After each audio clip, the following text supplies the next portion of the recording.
गांव से आज 2 बरस से जो लोग गंगा के कटाव के वजह से यहाँ विस्थापित होकर आए हैं, उनको बिजली मिले, उसको पानी मिले, इसकी लड़ाई लड़ रहे थे। और उसके बाद आप उसको गोली मार दिए हैं, तो 4 कांस्टेबल के सस्पेंशन से बात नहीं रुकेगी। न्याय का मतलब है कि इस राज्य के मुखिया को बताना पड़ेगा कि जब वो खड़े होकर ये बयान दे रहे थे कि डीजीपी ने हमको खबर दी है कि एक लड़का है जो हमको गोली बंदूक दिखा रहा है, तो मैंने कहा है, ये सम्राट चौधरी का बयान है, उन्होंने कहा है कि भाई हमारे पुलिस को कोई बंदूक कैसे दिखा रहा है। मेरे भाई, ये बिहार में एक ऐसे संवेदनशील नेता का बोलने का परिणाम है जो ये समझता है कि पुलिसिंग का मतलब है गोली चलाना। पुलिस का काम गोली चलाना नहीं है।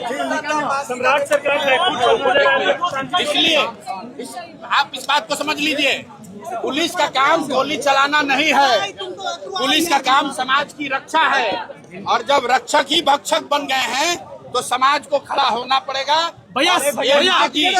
और भरत भूषण तिवारी जो यहाँ से चले गए इस दुनिया से, उनकी माँ, उनकी बहन, उनके भाभी, उनके परिवारजन वो अकेले नहीं हैं, और उनको हमारी जरूरत नहीं है। पूरा समाज इनके साथ खड़ा है, हम लोग भी पूरी तरीके से इनके साथ खड़े हैं। कई दिनों, 1 हफ्ता हो गया भैया। देखिए, न्यायिक जांच की उन्होंने घोषणा की है, अभी तक ये नहीं बताया है कि उस जांच में कौन जांच करेगा, उस जांच की परिधि क्या होगी, उस जांच में क्या गृह मंत्री के भूमिका की भी जांच होगी, क्या एसटीएफ के उस पदाधिकारी की जांच होगी जिसने पटना से मारने का आदेश दिया है, क्या उस मजिस्ट्रेट पर कार्रवाई होगी जिसने गोली चलाने के आदेश पर साइन किया है। ये माता जी को ये बात समझ में आ रही है। एक बार मैं चाहता हूं कि आप इनसे सुनिए।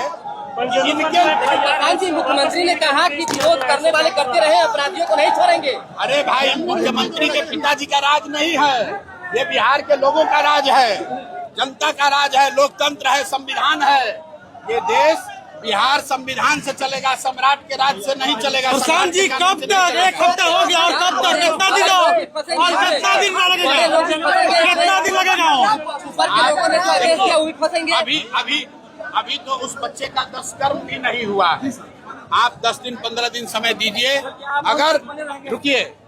अगर इनको न्याय नहीं मिला, अगर कार्रवाई दोषियों पर नहीं हुई, न्यायिक जांच के रिपोर्ट का परिधि क्या है, उसमें अगर गृह मंत्रालय की भूमिका, गृह विभाग की भूमिका मुख्य है, क्योंकि कोई पुलिस वाला गोली नहीं चला सकता है जब तक पटना से आदेश नहीं होगा। इसलिए किसने आदेश दिया है गोली चलाने का, ये जांच होनी चाहिए। और जब तक ये चुप नहीं होगा तब तक हम लोग शांत नहीं बैठेंगे। जरूरत पड़ी तो मैं 2 घोषणा आपको करके जा रहा हूँ। परिवार के भरण पोषण की चिंता सरकार न करे, समाज में हम लोग मिलकर इनके भरण पोषण की चिंता करेंगे, जीवन भर करेंगे। उसकी कोई चिंता करने की जरूरत नहीं है, हम लोग काफी हैं।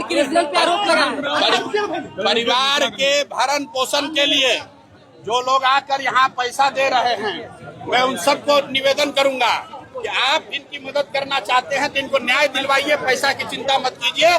समाज में ताकत है, हम लोग पैसे से इनकी चिंता करेंगे। दूसरी बात, अगर 15 दिन के अंदर इनको न्याय नहीं मिला तो हम लोग सम्राट चौधरी से मिलने उनके घर जाएंगे, पटना जाएंगे, जरूरत पड़ी तो उनका घेराव करेंगे। आपको लगता है कि जितने लोग यहाँ आ रहे हैं, समर्थन कर वहाँ भी करे। जितने लोग यहाँ आ रहे हैं, जो भी नेता लोग आए हैं, अगर सही मायनों में आप इनके साथ हैं तो सम्राट चौधरी के यहाँ हम लोग चल रहे हैं। वहाँ जब हम आप उनसे बात करने इनको लेकर चलेंगे, तो आप कब जा रहे हैं? तारीख 15 दिन बोला है। 15 दिन के अंदर अगर इसमें ठोस कार्रवाई नहीं हुई तो मुख्यमंत्री से मिलने हम लोग माता जी को लेकर वहाँ जाएंगे। अगर वो नहीं मिले तो उनके घर पर जाके धरना पर बैठेंगे।